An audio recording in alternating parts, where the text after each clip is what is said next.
beaver conflicts and beaver management. And then we're also going to talk through some coexistence case studies. The work that I do with Beavers Northwest is primarily implementing coexistence infrastructure and helping people learn to live with beavers. So Beavers Northwest is a small nonprofit. Our mission is to increase acceptance and understanding of beavers to support healthier and more resilient ecosystems. So that comes about in a variety of ways. We do a lot of outreach and education, both to folks like you all who are in the field practicing this work, but also all the way down to students in elementary school, kind of just getting them excited about beavers. And then we provide a lot of technical assistance to private landowners, municipalities and folks that are managing land that is being impacted by beavers. So to dive right into beavers and what's going on, of course, the big structure that we all, think a lot about is beaver dams. And the dams that beavers build are varied. There's a lot of different types of dams they build. I wanted to give kind of just these 3 photos show a few different examples of, what beaver dams can look like. And, these are really different. Beavers build a lot of different ways. They build, with different goals in mind with each dam that they build. But these dams are really at the heart of what makes beavers an ecosystem engineer and what makes them something that we care so much about. So some of the benefits of these dams is that, the dams that beavers build and then the wetlands and ponds that they create really increase complexity, which leads also to an increase in biodiversity. So we see a lot more diverse ecosystems when beavers are there. There's lots of studies that have been done. One in particular saw that, wood duck brood sizes were larger in beaver ponds than they were in areas outside of beaver ponds. Beaver dammed areas had 4 times more songbirds. There's increases in not only birds, but also mammals and amphibians, and of course, fish. There's a lot of benefits to fish from these beaver activities. Namely, a few are that they, beaver dammed areas also have an increase in invertebrates, which increases the amount of forage for fish. It provides refuge, particularly for juvenile salmonids that need these kind of areas to hide. And it provides deep water habitat, which provides that nice cool water where fish can take refuge again. And then indirectly, there's also a lot of benefits to water quality, which, in turn lead to benefits for fish. So these dams slow water down, reducing the suspended silt loads in a stream system. They push water into the ground, recharging groundwater. And then as that water upwells downstream, that can lead to decreased stream temperatures, which we all want. And then, of course, they store water on the landscape, so they can help mitigate peak flow events. And also just keep water around for longer through the year into the dry season.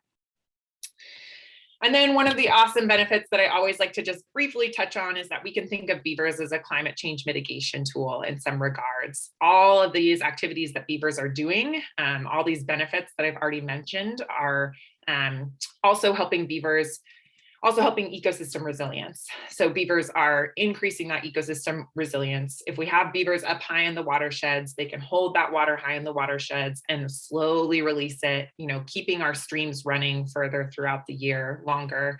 They can help recharge groundwater, as I've already mentioned, and really improve those summer base flows.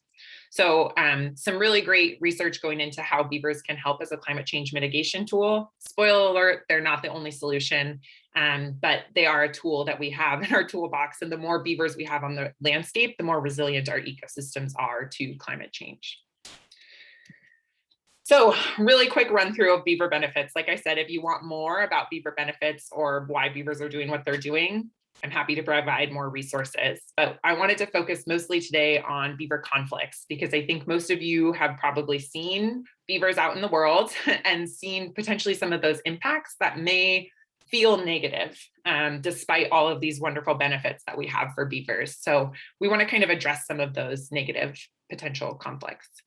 A big one that we see around here, of course, is culverts. You can just barely see that tiny culvert there being plugged up by some beaver sticks.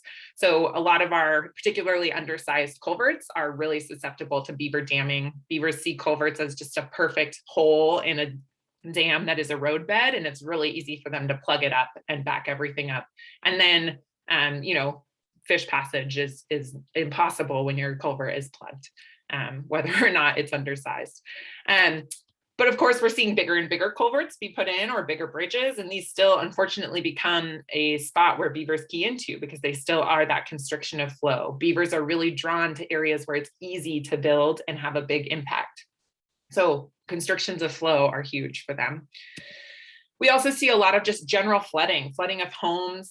There's a dam kind of in the lower right corner of this photo that's backing up water into these folks' backyard. You know, previously this was a trickle, and now we've got this beautiful, awesome pond, but it's starting to impact the foundation of homes, or flood homes or crawl spaces. And then water over roadways. Lots of our roads follow streams, so tends to be a pretty common problem. And so moving through options for managing these conflicts, in Washington, it is legal to live trap and kill beavers. You have to be a licensed trapper or hire a wildlife control operator, but it is legal to remove beavers from the system. But then that gets rid of all of those amazing benefits we've already talked about. We want to have beavers on the landscape. We want these beavers to be able to do their good work. An alternative is relocation. If you've got a spot where beavers just aren't great and they're causing a lot of issues, they can be moved and relocated. This is a really great strategy for restoration of areas where beavers are absent. Moving beavers from conflict-prone areas up into areas where maybe they haven't recolonized is a really great strategy for restoring stream systems.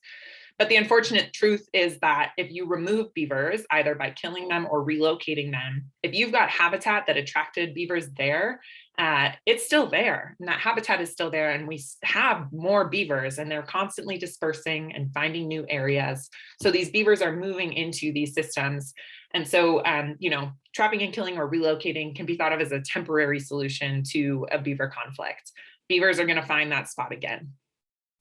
So some other options, particularly, you know, for culvert protection, one option is to install culvert exclusion fences. They take a variety of shapes. The traditional is this kind of trapezoidal shape on the top. This one on the bottom is one we installed in kind of a funkier stream channel. So it's got a funkier shape.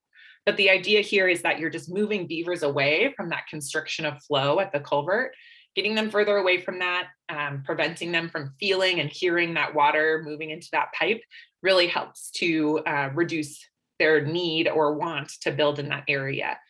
This only works if you've got other area for beavers to build upstream or downstream that's not going to have the same conflict that you were worried about. But it's a really good strategy for moving beavers away from that infrastructure. When we build these here in Washington, we use 6 by 8 inch mesh so that they're still fish passable. So these are really awesome practice. They do require maintenance, as you might imagine. Putting some fencing in a stream, it tends to occasionally rack up debris. We have seen failure when it racks up a lot of debris and then beavers key into it and just build around your whole fence. So making sure there's enough perimeter that beavers don't want to do that, and making sure that it's maintained regularly so that that debris doesn't just build up. And of course, as anything that I'm going to talk about today, all this work requires an HPA from the Department of Fish and Wildlife. So permit required, pretty low lift as permits go though. Okay, so as far as flooding, one of the solutions that we utilize for flooding, this is that same photo I showed you earlier, dam kind of on the lower right here of this photo, these homes were being impacted. One of the practices that we've used for a long time is pond levelers. So this is kind of a general schematic. You can imagine in this photo and in the schematic, stream is flowing from left to right. The pond leveler is installed so that the pipe goes through the dam to convey water at a height that, you know, reduces that flooding conflict. And then we put an inlet cage on the pipe to prevent beavers from just plugging that up. So here's what it looks like in practice. Pond leveler, again, there's that cage in that deep water spot. The pipe is under the water, going through the dam, allowing water to flow, reducing that pond, but keeping enough for the beavers. So these, again, are really a compromise. We want to make sure that we have that awesome habitat benefit of a good pond, but we're reducing that conflict potential with people. So bringing that water down so that it's no longer flooding a road or a home, but maintaining that habitat for beavers and other animals. So these are fun to construct. You notch a dam, drill holes in the pipe, build a cage, secure it. All this process, really simple and awesome to get out there and do. And in the end, what you've got is this really great strategy for keeping beavers around, keeping some of that ponding. And these devices really vary a lot. Again, requires an HPA from the Department of Fish and Wildlife. So making sure that that's something you're thinking about.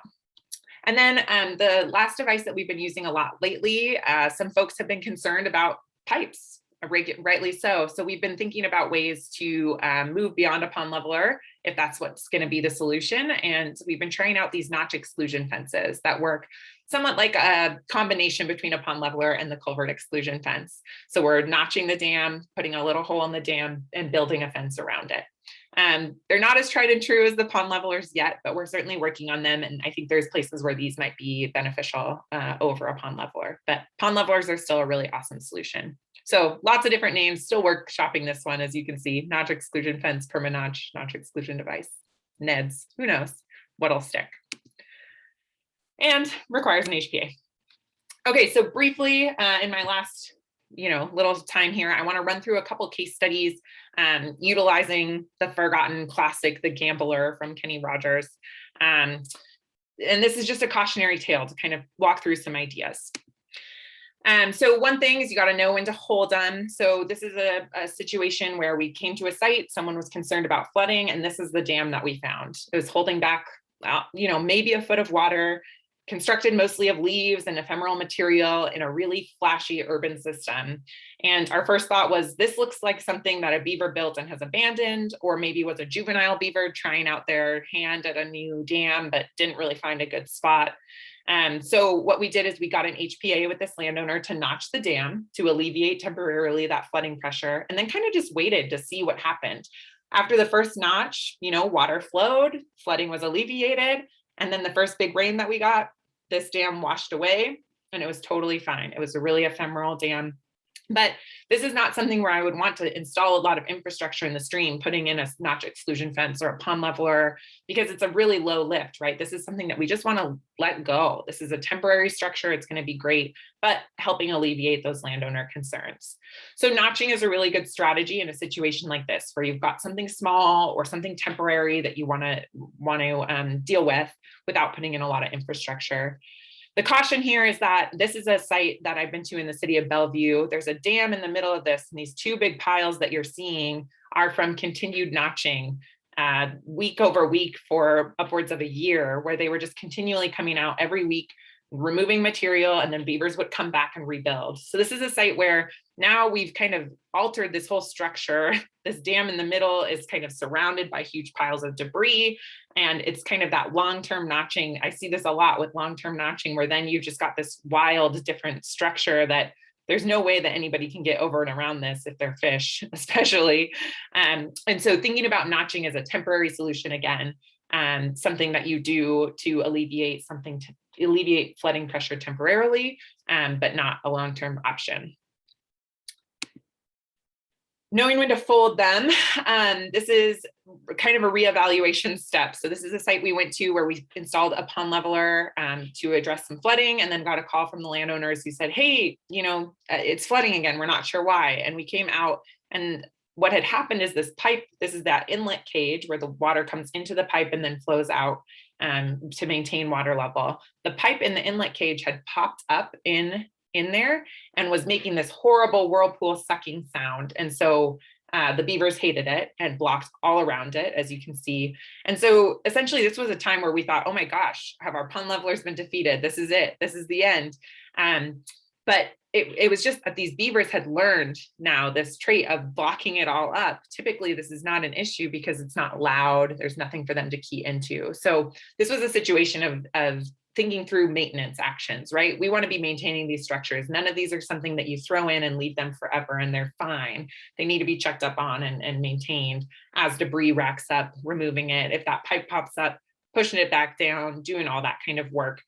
So certainly something that needs continual maintenance. But we ended up installing a second pipe in here and kind of reconfiguring the cage to make it a little different shape, and it's functioning just fine. So this is a situation, we've only seen this once in a lot of times installing pond levelers, but just something to look for, is continuing to maintain these devices and keeping an eye on them.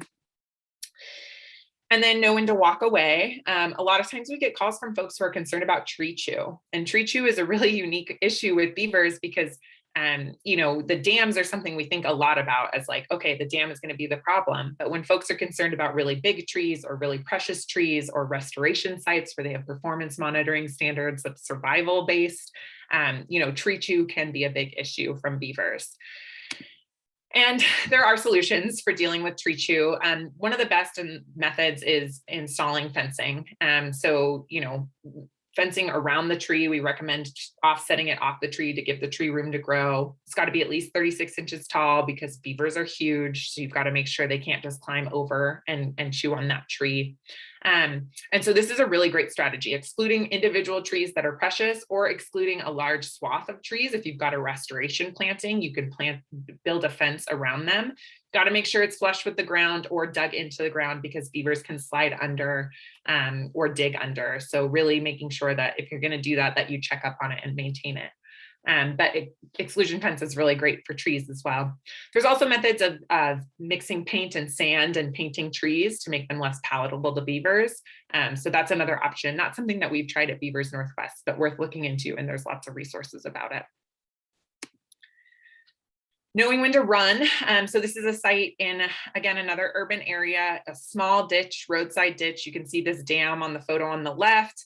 Really not great beaver habitat. So seeing something like this where the beavers are causing problems, they're flooding a road, but there's not a lot of room for beavers. There's not a lot of habitat. If we were to install a pond leveler or a notch exclusion fence here, then there would be no more pond. So this is really one of those spots where it's a human modified system. There's not a lot going on here. It's very channelized ditch. And this is something where we call in the relocators, and we work with the Tulalip Tribe's relocation program. And they will come in and help relocate beavers in the summer season and move them up into the mountains for restoration. So really great option. There's more and more relocators coming online. It's kind of a new situation where we've got more folks getting involved in relocation. So hoping to see more of that and being able to get beavers out of those systems where it's just not possible to keep them and coexist happily. And then, of course, you can never count your money when beavers are at the table. So this is a restoration site in King County. Photo on the left is pre-restoration. Photo on the right is afterwards. A new, a stream had been ditched and channelized, and King County re-meandered it, built all these beautiful backwater ponds. If you zoom in on one of those backwater ponds, you can see that there's tons of large wood in there. And these were built for juvenile salmonid habitat, right? Rearing habitat. But then, you plant 10,000 willows out here and the beavers say, wow, thank you. This is beautiful. This is just a playground. So beavers moved in pretty immediately after this restoration site was finished. And it's very flat agricultural land, as you can probably tell. And so immediately adjacent landowners were impacted by the initial dams. So Beavers Northwest has been working with King County out here since the restoration project was finished in 2015.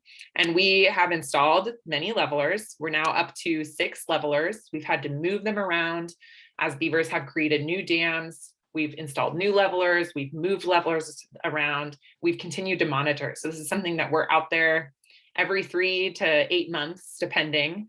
And we have remote water level monitors out there just to see what's going on and see how things change throughout the year. And then we go check up on these devices, move them, do whatever we need to do.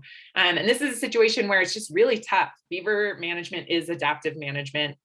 I advocate now as much as I can that as folks are planning restoration projects to be thinking about how beavers are going to interact with that project and what can you do in your planning phase, especially if you're already doing earth moving work and things like that. What can you do on just your planning to plan for beavers and make room for them and accept that they are these awesome partners in restoration, but make sure that it's not going to be impacting other folks. So continued monitoring, adaptive management, very important. And of course, when you see a site like that with 6 levelers installed, it's a little bit wild, not what I want to see all the time. But the reason why is just the benefits. We want to keep these beavers around. There are so many benefits to having beavers on this site and throughout our landscape. They're holding a lot of surface water and pushing a lot of water into the ground.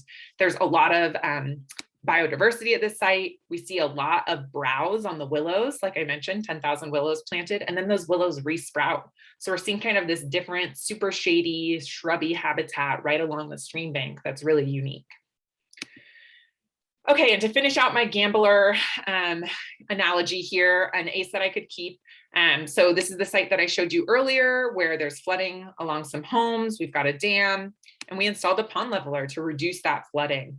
And it brought it down just enough. We still keep that pond. We still keep that water flowing over. The water will still come up when we get rain events and flow over the dam as it naturally would. But there's just this amazing habitat here now in this urban ravine, but it's no longer impacting the foundation of homes by just kind of keeping that footprint of the wetland under control. And this site is one that, again, it's not something that you walk away from. We installed this device, got a call from the landowners, and came out and lowered the device just a little bit, just a few inches in that dam to make sure that, you know, it was meeting their needs, and that pond was staying nice and low. So, you know, this is kind of the success story. This is what pond levelers usually look like, not all that mess that I've shown you. This is something that can happen. Coexistence is an option, but it's different every time. So that's the beauty of it. And of course, I have a pair of aces to move away from Kenny Rogers. We work a lot with municipalities. We've got contracts with City of Bellevue, City of Kirkland, and King County, and we're helping them manage beavers and think about beavers as they're doing projects. You know, all these large municipalities manage a lot of lands and manage a lot of waterways, and so they're dealing with a lot of beaver activity. So having that opportunity to coexist with beavers in these larger scales is awesome. And just wanted to throw in a quick plug for the cost savings of non-lethal management. Not only are we having these benefits to the ecosystem of keeping beavers around, but there's also cost savings. So this was a study that came out, just a quick look in 2006 at Virginia Department of Transportation, and before flow devices, their total costs were around $300,000 to manage beavers at a number of sites. And after they utilized flow devices like pond levelers and culvert exclusion fences, those costs were severely reduced, which is amazing. So this is, you know, not only an ecosystem benefit, but an economic benefit as well. So just to end, there's a lot of opportunities for beaver management. We'd love to see more research into these management structures and how they're impacting ecosystems. There's lots of room for restoration and planning for and with beavers in the restoration world, and relocating beavers to restore different areas, and also installing beaver dam analogs, as Jamie will talk about. That's really exciting, maybe to attract beavers to an area or just to mimic them. And then, of course, increased capacity. You know, Beavers Northwest works throughout Western Washington, but we're the only folks that I know in the area that does a lot of this work. So we're always happy to keep training folks up on this coexistence work so that you can do it yourself too. And of course, thanks to all our partners. My contact info is here, but it'll also appear later at the end of our talk. Please continue to type questions in the chat, and I'm going to pass this off to Morgan to continue talking about beavers in the Chehalis Basin.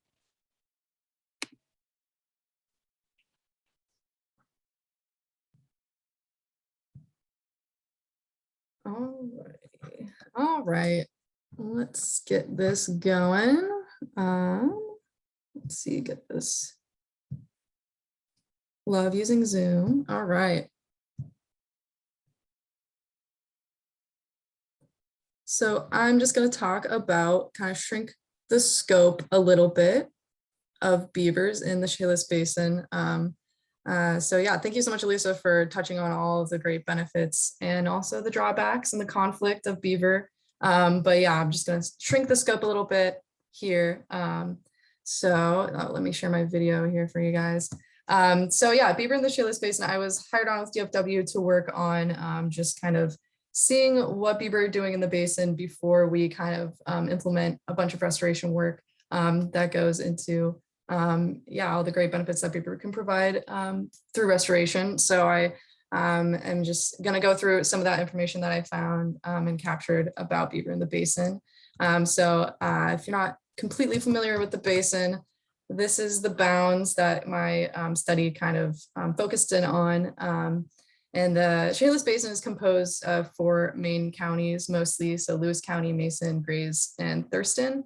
Chehalis Basin is super special because of the mosaic of different ecosystem types that are located here. and just the amount of different fish species. Actually, the Chehalis Basin is one of the only basins that has no endangered salmonid species currently. So that just makes it even more important to establish restoration projects to expand that ecosystem resiliency to, to continue to house these species that call the basin home.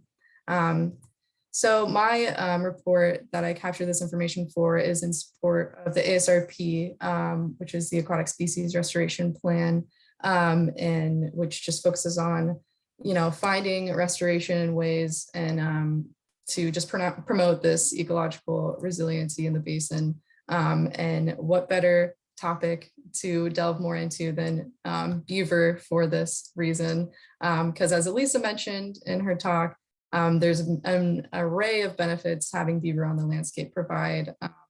And also, we always want to work smarter and not harder. And if we can employ this rodent workforce, that'd be awesome. But before we do anything beaver-wise on the landscape, we want to capture this information of what that would look like. What are beaver doing now?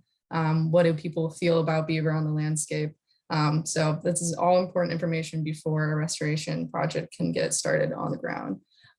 So part of my report was capturing beaver specific information location wise and geographically on the basin. So if you are a wildlife person in the basin, you probably received an annoying email from me begging you for beaver data information. So this is a map that is compiled of all the information that I've been able to compile. In Washington State, there's not a great succinct way to capture this information on beaver location specifically. So I did the best I could with my resources and got some pretty good data here that just shows the general areas that look to be the most dense in beaver sign. So the sign that was captured and the types of data that I used for this was incidental sign that was captured during other surveys that didn't have to do with beaver. So if somebody saw a beaver sign during a survey, they could write it down really quick.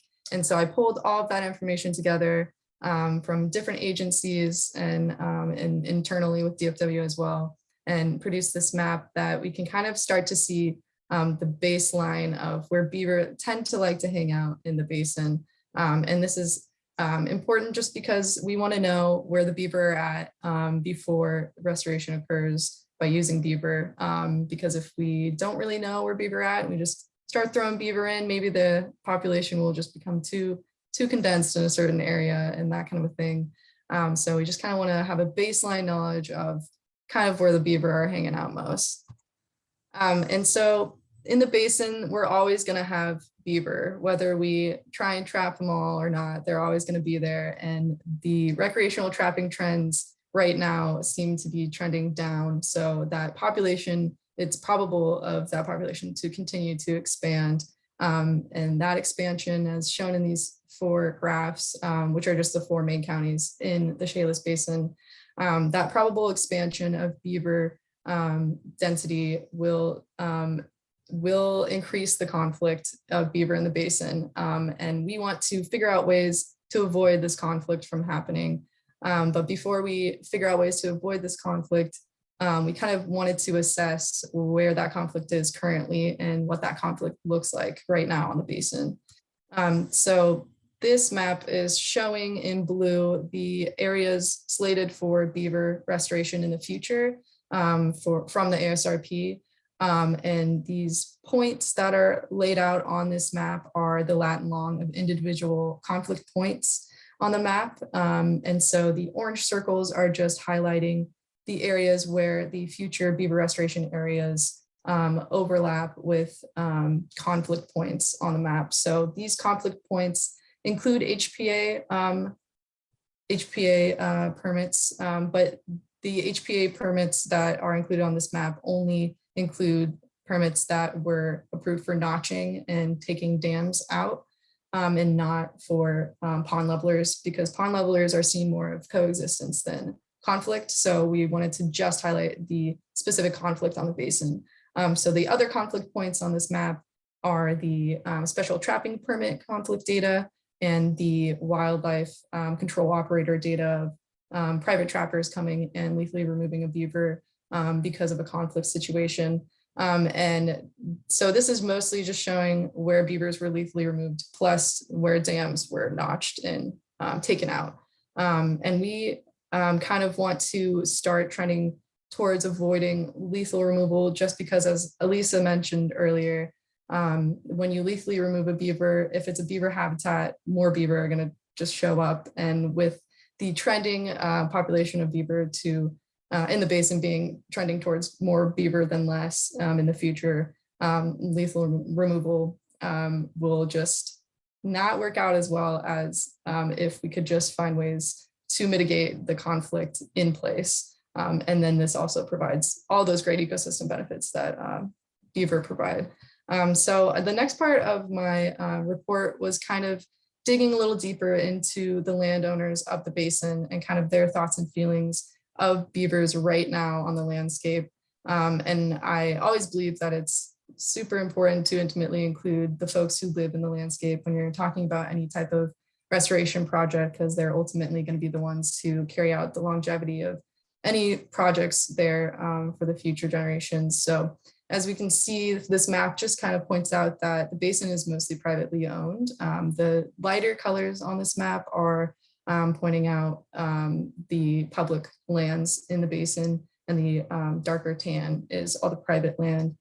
So it just further highlights the need to intimately include the opinions and all the thoughts and feelings of the folks who live here in the basin. And the way that we thought we would capture this information was through a survey. And through this survey, we were able to ask all kinds of different questions about how people felt about beaver, but more generally how they felt about wildlife and kind of what issues they're seeing on the landscape and what needs to be addressed just based on what's already happening out there with beaver before we further restoration work with beaver. So big result that I thought was important to include in this presentation was the main sources of conflict specific to the basin.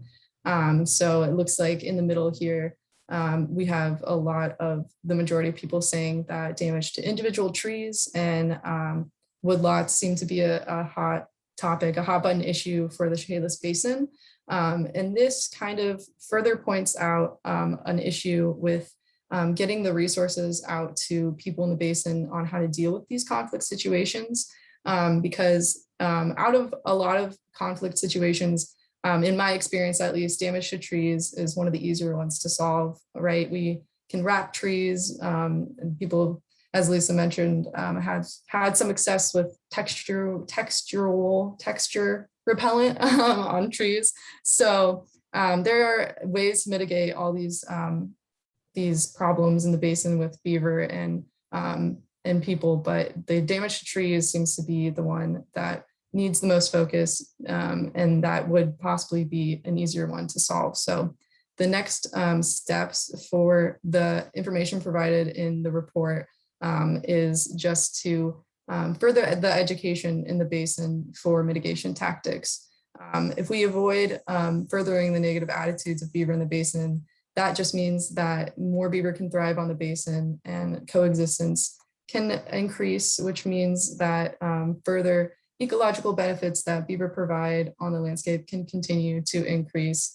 So the more we give landowners to add to their toolkits for conflict situations, just the better the outcome of that. And an important thing also is that beaver are always going to be on the basin. So putting that education out there and making sure people are aware of conflict mitigation tactics is important even before conflict occurs. Because if we can avoid conflict occurring or a negative interaction with beaver occurring in the first place, then we will avoid having negative opinions of beaver increase, which would be great in terms of coexistence, which leads to beaver on the landscape, which leads to more ecological benefits and more ecosystem resiliency for the basin. And then another step that I feel there's kind of a disconnect is the resources specific to the Chehalis Basin to offer to folks experiencing these conflict issues. So there is a little bit of a gap in the resources available and the resources getting to the folks in the basin. There's not a lot of specific folks out there who are just focused on the Chehalis Basin for beaver conflict mitigation. There's a lot of organizations that kind of do it all, like Beavers Northwest. They're kind of all over, doing the good work. But if in the Chehalis Basin specifically, there's not a lot of specific groups out there just working just in the Chehalis Basin for us to connect these landowners to. So we need to, first start out with that education and then connect the resources to the stakeholders and the people who live in the basin to further avoid this conflict. And then maybe we can start putting the restoration work in out there once all the resources and education is in place. So yeah, I think my report will be complete and put out there either by the end of this year or early next year. So look out for that. But yeah, so I will hand this over to Jamie now, who is going to just talk about even finer scope of restoration work that is occurring currently in the Chehalis Basin.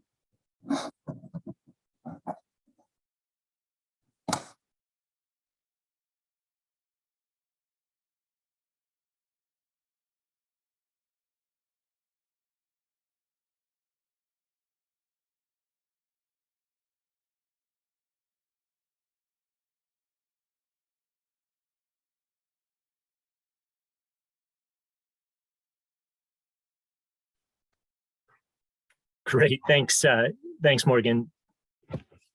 Jamie Glasgow, Director of Science for Wildfish Conservancy.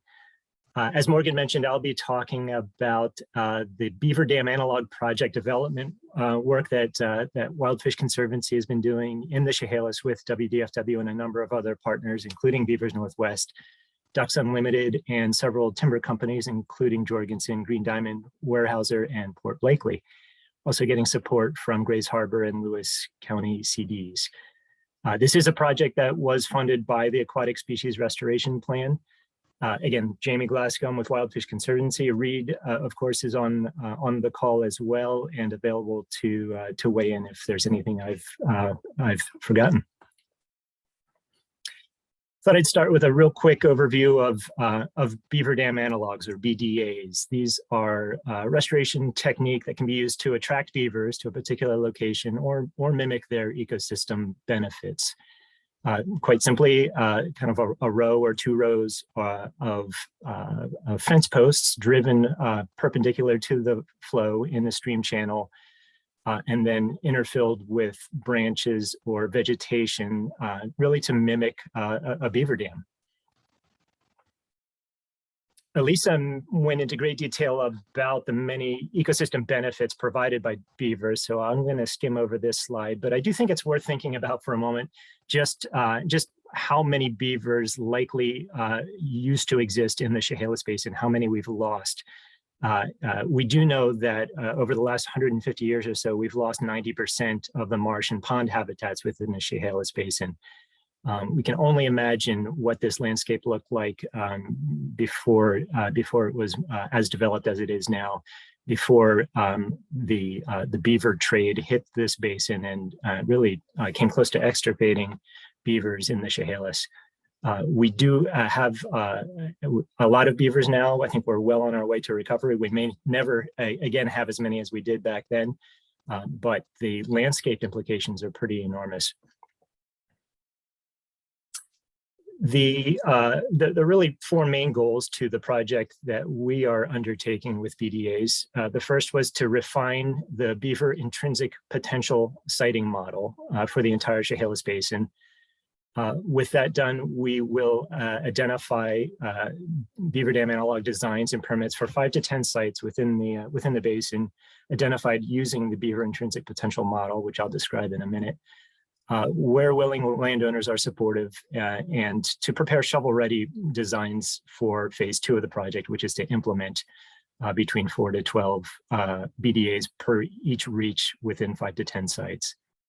The third goal is to evaluate the effectiveness of BDA techniques using a process-based monitoring framework, and then finally to compile all the information that we've learned and to share it with folks like you that can use it to plan beaver dam analog projects. I mentioned this beaver intrinsic potential model, or the BIP model. This is a model that Ben Dipbrenner developed a few years ago. He's an associate director at Beavers Northwest and a research fellow at the Northwest Climate Science Center, and now an associate professor at Northeastern University.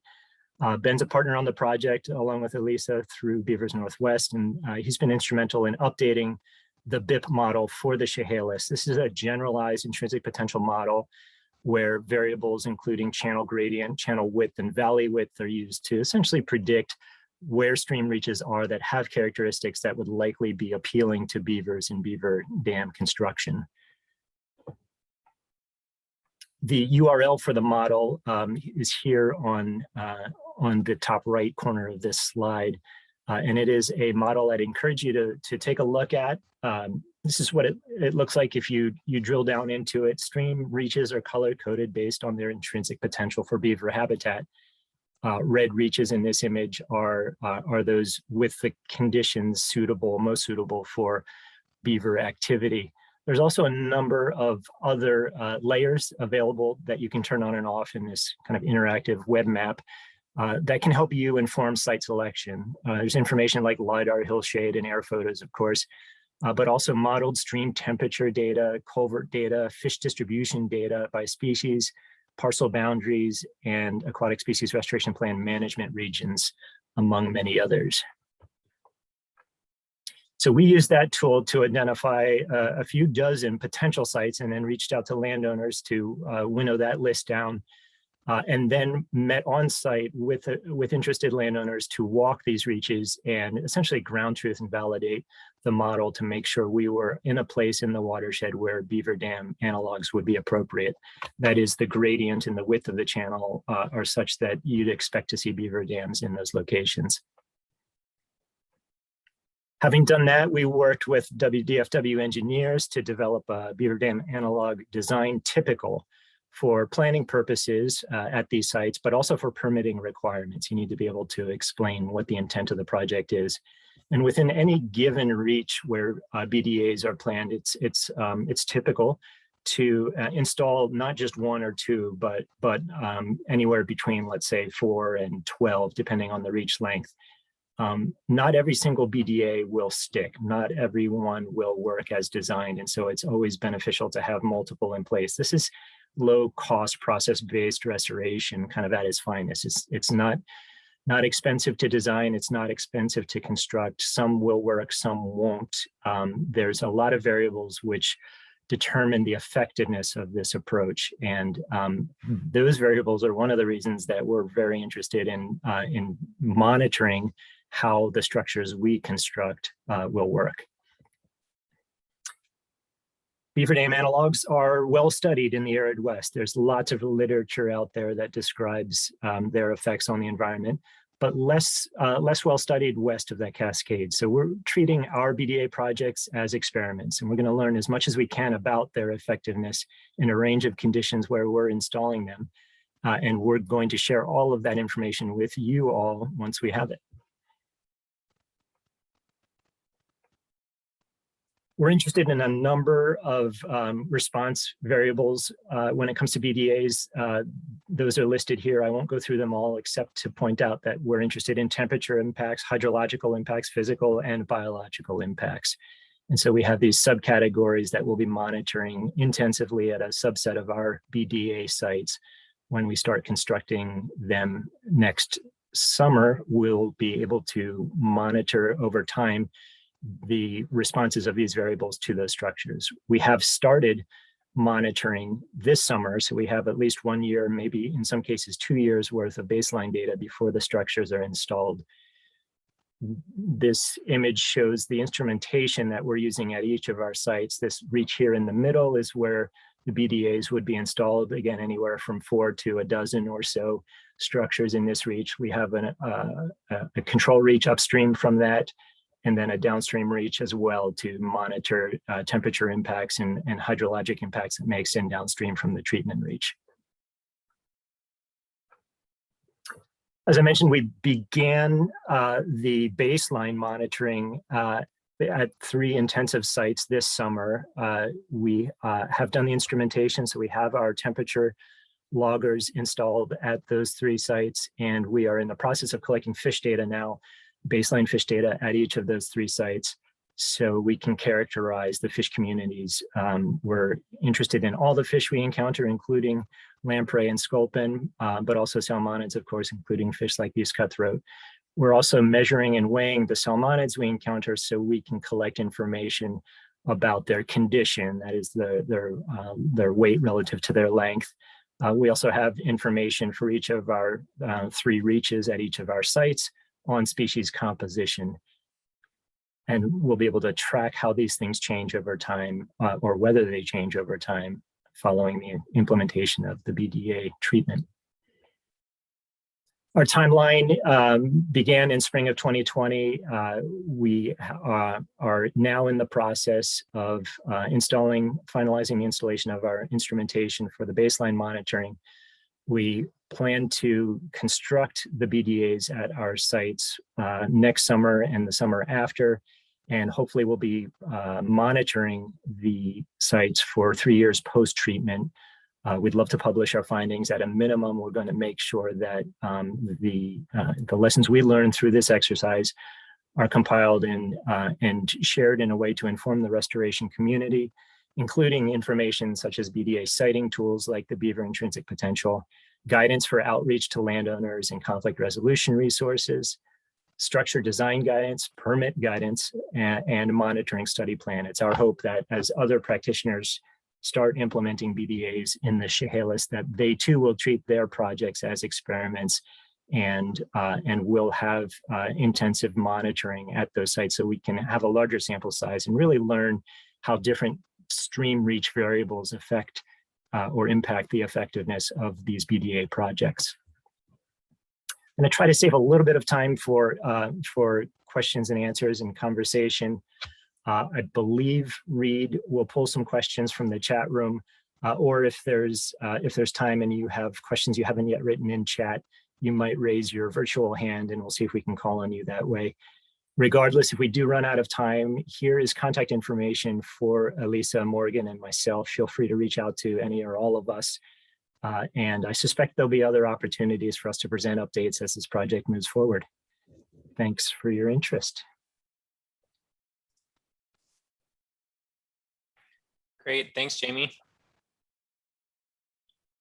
Turning now to some questions in the chat. I wanted to give a quick shout out.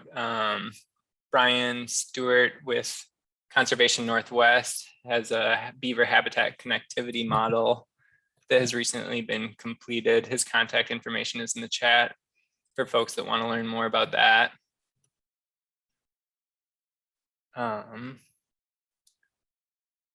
Let's see, we've got a couple questions that have been asked and answered in the chat. Dave had a question about juvenile fish passage of pond levelers. Maybe Elyssa or someone wants to make a brief comment on juvenile fish passage. Yeah, certainly. So in general, for all fish passage with any of the devices we install, our primary goal is to maintain the fish passage potential of that beaver dam, right? So if you think about a beaver dam, there are times when they may not be passable by all life stages of all fish. So we just want to be able to mimic, not reduce the fish passability of a beaver dam. Beaver dams are often passable when we get high flow events where water flows over and around them. So we're trying to think of pond levelers more as dam height levelers rather than pond levelers. And to some degree, you know, we want to keep that dam height at a certain level, and our pond leveler will just sit at the top of that so that when we still get a rain event, water will flow over and around, fish can move as they would naturally, both adults and juveniles. And then often juvenile fish passage through beaver dams is often through the interstitial spaces of those dams. And so, you know, that is not impacted necessarily by our structures.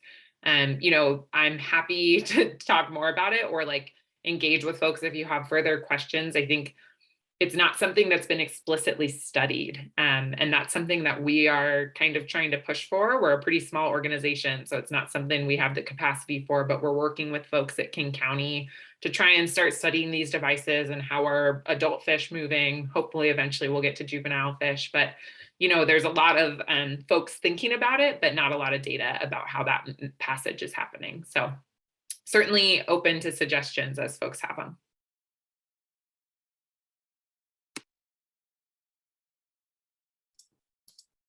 Great, thanks. We also had a question about disease. Beavers often get a bad rap, especially for Giardia. It sounds like none of us know of any comprehensive disease tracking database, but certainly something we're all interested in.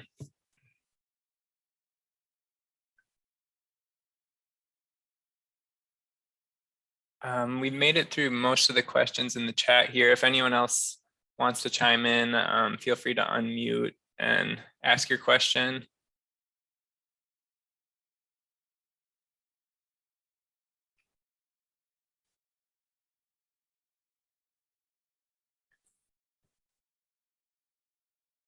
We've got one more question in the chat here. BDA may be useful in creating and maintaining spatial and temporal separation between spring Chinook, a means for biological diversity and prevent interbreeding. Comments. So working in a spring Chinook channel would be a pretty large system. Our project has focused more on kind of for the beaver dam analog effort that WDFW and Wild Fish Conservancy are working on. We've focused more kind of on the coho landscape, so sort of some of those smaller streams. It's certainly an interesting idea to work on separation. I think it would need to be, carefully explored. Anytime there's that sort of a human intervention to intentionally block fish, I would be proceeding with caution and trying to engage a broad group of stakeholders. So that's something that we're not actively pursuing with our project, but it's certainly an interesting idea. Ray, this is Dave Bingaman. I had a question. Actually, you answered one of the questions for Jamie. Jamie, is this project funded for phase 2 or not? I can't recall. Oh boy. There has been moments when I thought it was, and I don't know honestly right now where we stand as far as the implementation funding. I'm actually going to punt that to Reed because I think he might have a better idea. I'm watching for him to wave me off. Yeah, I don't think funding has been formally allocated to much in the way of implementation. We are working with the Adaptive Management and Monitoring Committee. So it's sort of, this project has connections to multiple facets of the ASRP, but I think the short answer is formal funding rollout hasn't occurred yet. Okay, I was curious because I thought that the project was mostly to investigate the opportunities and we hadn't got into the implementation yet. So I guess we'll be looking for some future funding request. Yeah, that's correct. So our deliverable is to locate sites and permitting. So it's more than just a broad site selection tool. It's actually working with landowners to identify projects, and we'll be bringing those forward. Okay, thank you.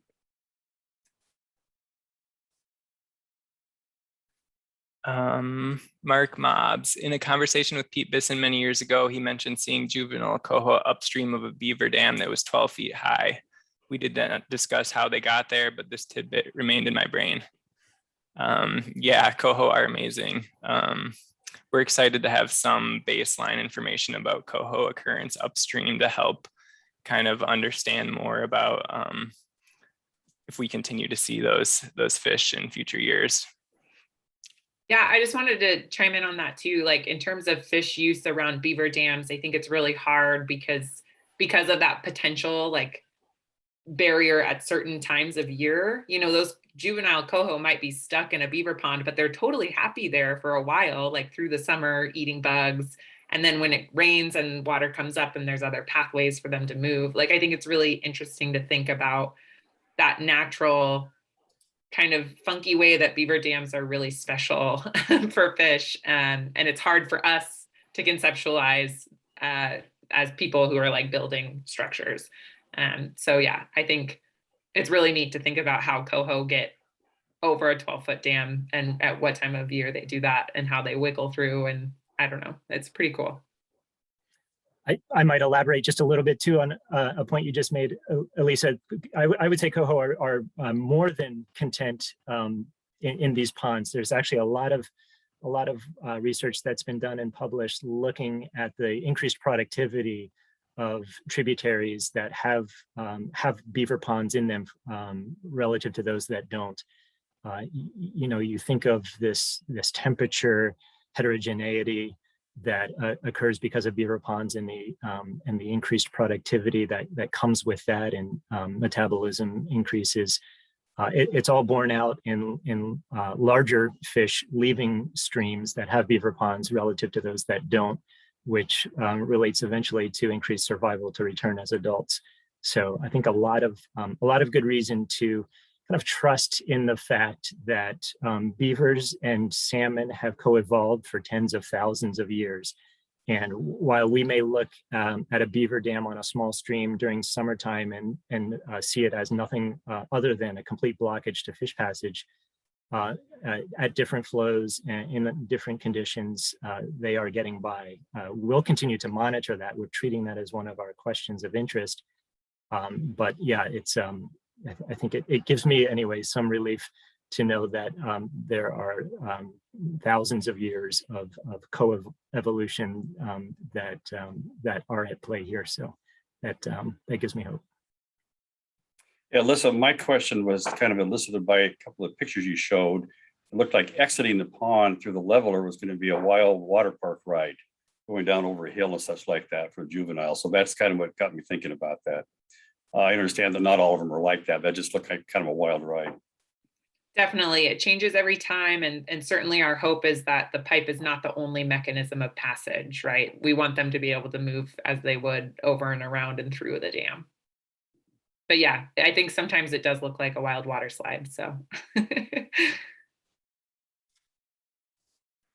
We also got a question about genetic monitoring of beavers from relocation efforts. So none of us are actively involved with beaver relocation in the Chehalis Basin. WDFW does have a pilot certification program for entities to become certified beaver relocators. It looks like, so in short, none of us are actively involved with the relocation efforts, but it looks like we have a comment from Sean that the Goldbird Lab at WSU is working with eDNA and beaver. But yeah, good questions. And we are at 1 o'clock, so I would encourage folks to reach out to presenters with more questions. I really appreciated the discussion, and thank you, speakers, for bringing your information forward today. There will be a recording of the presentation made available to folks as well. So thank you.